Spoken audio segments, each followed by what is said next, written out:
चैत्र नवरात्रि के समापन और रामनवमी के पावन अवसर पर धार्मिक नगरी रतनपुर में सदियों पुरानी परंपरा के अनुसार हनुमान जी की भव्य शोभा यात्रा इस वर्ष भी श्रद्धा, अनुशासन और भक्ति के साथ संपन्न हुई। अष्टमी से प्रारंभ होकर दशमी की भोर तक चलने वाला ये आयोजन क्षेत्र की सांस्कृतिक पहचान का प्रमुख केंद्र बना रहा। परंपरा के अनुसार अष्टमी तिथि पर विधि विधान से पूजा अर्चना के बाद हनुमान जी को राम टेकरी मंदिर से करैया पारा स्थित माल गुजार बाड़े में लाया गया। यहाँ विशेष पूजन के बाद रात्रि विश्राम कराया। उसके बाद नवमी की रात लगभग 11 बजे करैया पारा से हनुमान जी की भव्य शोभा यात्रा प्रारंभ होती है।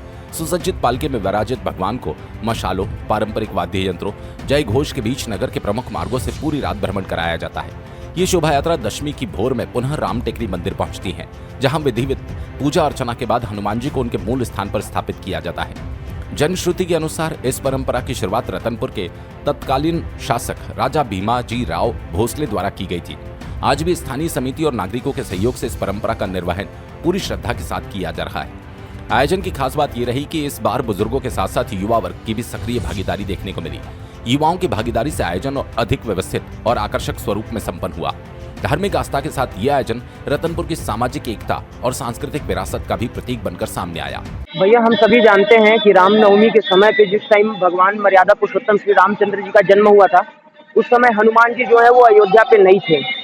इस नाम से हमारे राम टेकरी मंदिर में जहाँ पर रामचंद्र जी का पालकी झुलाया जाता है, वहाँ पर हनुमान जी की प्रतिमा स्थापित है। ये रानी आनंदीबाई के समय का ही ये परंपरा है। पुराने समय में राजा महाराजाओं के द्वारा माल गुजार परिवार में हनुमान जी की प्रतिमा को भेजने की परंपरा थी। कुछ समय के बाद समय बदलते गया, राजा महाराजा, माल गुजार जमींदार, इनका समय समाप्त हुआ। इनके तत्पश्चात रतनपुर में राम टेकरी का हनुमान जी जो है करैया पारा में जाकर के वहाँ विराजित होते हैं अष्टमी के दिन, और दूसरे दिन रामनवमी का हम लोग पर्व हमारे राम टेकरी मंदिर पे मनाने के बाद दूसरे दिन हम लोग रात को यहाँ आते हैं करैया पारा, और यहाँ से हनुमान जी का मचाल जुलूस यात्रा के द्वारा मचोल भी रहता है, जिसमें 4 व्यक्ति हनुमान जी को पाए रहते हैं। साथ में मसाल के द्वारा बिना किसी लाइट के या आधुनिक यंत्रों की उपयोगिताओं के बिना इस हनुमान जी की यात्रा जो है रात्रिकालीन 11 बजे चालू होती है, जो कि सुबेरे दशमी तिथि पर राम टेकरी मंदिर पहुंच करके समाप्त होती है। जय श्री राम। भैया, रतनपुर की बहुत पुरानी परंपरा है कि हमारे करैया पारा में तो चाहे वो किसी भी प्रकार की प्राचीन कार्य हो, ये सब पे वो लोग अधिकतम ध्यान देते हैं, और इस परंपरा पे तो वो लोग मिलजुल करके और पूरे सामाजिक स्तर पे ये कार्य को पूर्ण करते हैं। 17वीं शताब्दी में राजा भीमाजी राव भोसले का शासन था, और उसी समय आनंदीबाई के द्वारा इस यात्रा को प्रारंभ किया गया था। तो भैया, ये लगभग 450 वर्ष पुराना परंपरा है। ये वर्षों पुरानी परंपरा है। हमारे जो पूर्वज रहे हैं, हम तो पैदा होने से देखते आ रहे हैं इस परंपरा को। पूरे नगर वासी मिलजुल करके करैया पारा से यह परंपरा जो है शुरू होती है, और पूरा नगर भ्रमण करते हुए राम टेकरी मंदिर में जाकर के ये समाप्त होती है।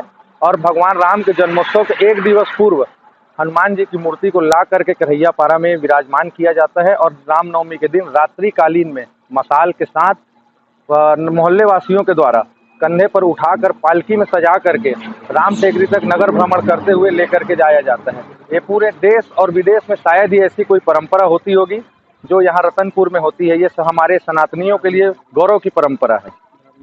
रुकना और कुछ। ये चारों युग की नगरी है। रतनपुर धार्मिक नगरी रही है।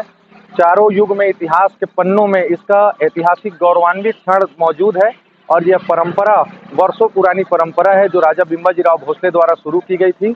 और इस परंपरा के लिए हम सभी नगरवासी मिलजुल करके एकजुट होकर के एक साथ रैली के रूप में निकल करके पूरा नगर भ्रमण करते हुए राम टेकरी तक के जाते हैं। रतनपुर से ताहिर अली की रिपोर्ट।